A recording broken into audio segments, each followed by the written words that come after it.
Hello po sa lahat. This is Tina Likes and Happiness. Welcome back to my channel.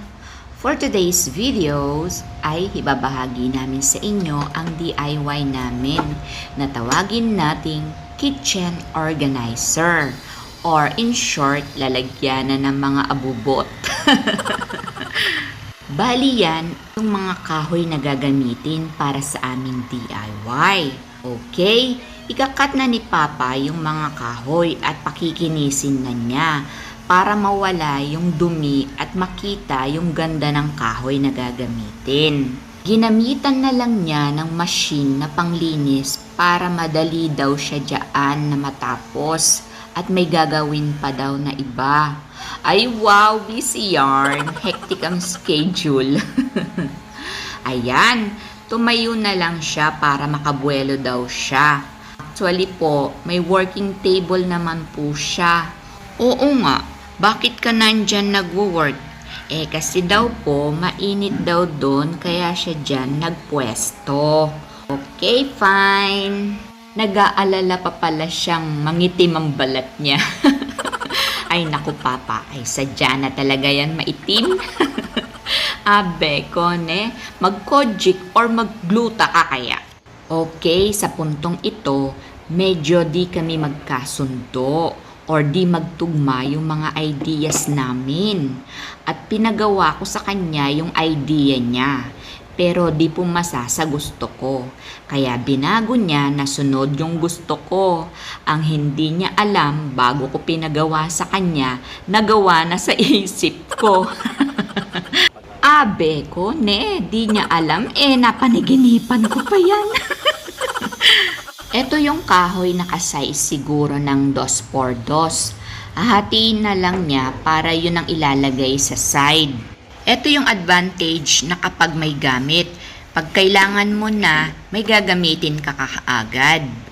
Bali ipi-planer niya yung kahoy para mawala yung medyo matalim na part ng kahoy at para makita din po yung ganda ng kahoy na gagamitin namin. Ma-share ko lang po, binili ko yung planer na yan, meron akong video po niyan para sa mga DIY nga namin. Eto po oh.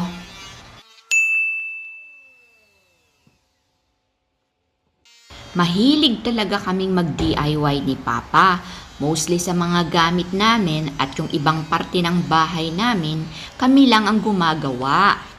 Pero huwag po kayong maingay ha, sa atin lang ito. Wala po talaga kasi kaming pambayad ng pang-labor. Huwag ninyo po kaming imamarites ha. Abe ko Pero yun po ang totoo. Kaya kaming dalawa na lang ang gumagawa. Kaya naman po namin gawin. Pero yung totoo, nagkukuripot ka girl. Abe ko O ayan, makinis na yung kahoy. Mas makinis pa sa balat mo, Papa. Ay, abe ko Okay, sa part na ito, yan yung idea ko na ang nasunod. Siyempre naman, abe ko, Mrs. is always right. Kahit mali na siya, always right pa rin. Huwag kayong patawa-tawa dyan, mga mamish. Sino ang relate? Abe ko, yung isang mami nahihiya pang magtaas ng kamay. Lalo na kapag may buwan ng dalaw, abe ko, ang lakas ng mga saltik sa ulo. Abe ko Pero mga mamshi, bumawi naman kayo syempre sa mga partner nyo. Ipagluto nyo ng masarap na ulam para bawing-wagi naman sila. Diba, abe ko? Di lang kita po sa camera. Natatawa kaming dalawa kasi niloloko ko siya. Kasi tama ako at nasunod yung gusto ko. Ay, abe ko. O di ba, at the end of the day, pipiliin pa rin natin na magkasundo at maging masaya na may ngiti sa labi. Thank you, Lord. At very proud din ako sa iyo, Papa. Ay, abek ko. I love you. I've seen a lot of change, been through a lot of pain. Some things are not the same as they were a year ago, but all will be okay.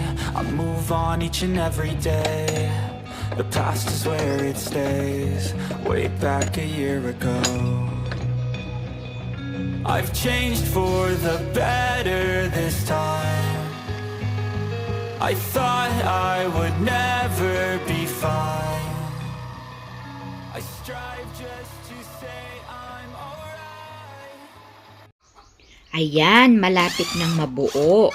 Bago pala niya ipako, dinidrill niya muna ang kahoy para po hindi mapuwersa ang kahoy at hindi mabiyak o masira. Eto namang manok namin. Parang gusto niya ring mag-voice over. Ikaw na lang kaya. Sige na, ikaw na lang. Etong si Papa, walang bilib sa sarili. Tignan mo nga, malapit nang matapos, mabubuo mo na.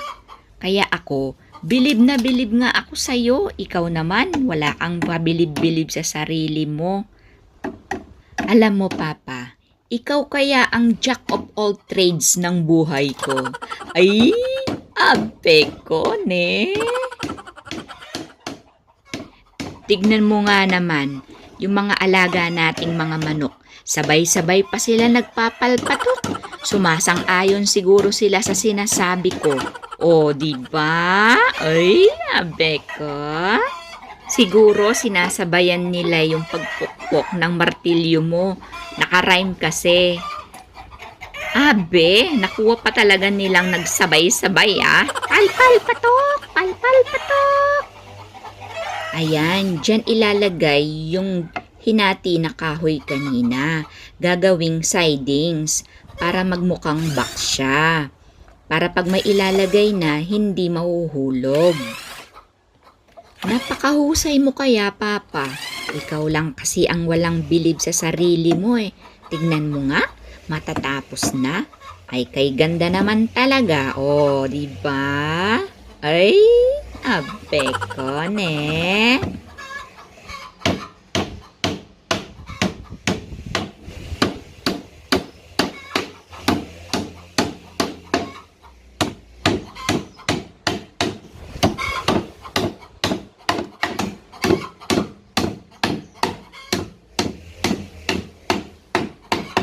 After mapako, maibaon na yung pako, pupukpukin niya ulit gamit yung ulo din ng pako para bumaon ng bahagya yung ulo ng pako. Para pag na-polish na o pakikinisin yung kahoy, hindi sasabit sa liha yung pako. Our hearts beat to the city streets. We began to feel the fire. We rise like tall buildings as the chemicals they take us higher. The night's young and it's just begun as she puts her hand in mine. We wanna chase the night, wanna dance to the light, pull the stars from the sky, just two hearts running wild. Never sleep, never stop, as we shout from the top. We're gonna Yay! Isa na namang DIY projects ang natapos namin. O, diba? Ang ganda-ganda. Feeling satisfied yan, girl. Ang ganda po, diba? O. Alright, dito ko po ipupwesto yung aming DIY projects ngayon. Katabi nung aming lalagyanan din na sandok na DIY din po namin yan. Hindi naman ako mukhang excited at nilagay ko na yung mga abubot namin. Ayan, dito ko ilalagay yung aming sibuyas, bawang, luya, ganyan. Diyan ko ilalagay. 'Di ba? Hindi ako mukhang excited. Beko, sa sobra ba namang mahal ng bilihin ngayon? Yung bawang, sibuyas, at saka yung luya, mapupuno ko kaya itong aking lalagyanan ng mga abobot na to? O yung mga panglagay na pang timpla na ating niluluto? Diyos ko po! Pero for the meantime, yan muna ang ilalagay natin para lang maipakita ko sa inyo kung ano yung pwedeng ilagay ko dyan. Ayan pala yung mga itlog kinuha ko ngayon sa pugad para maipakita ko din sa inyo kung ano din ang pwedeng ilagay dyan. O diba? Kaya umiiyak yung aming mga manok, nagpapalpatok, kaya kinuha ko yung mga itlog. Isang satisfied mommy na naman ang masaya. Kung nagustuhan po ninyo ang aming video, please like and share and please do subscribe. Bye!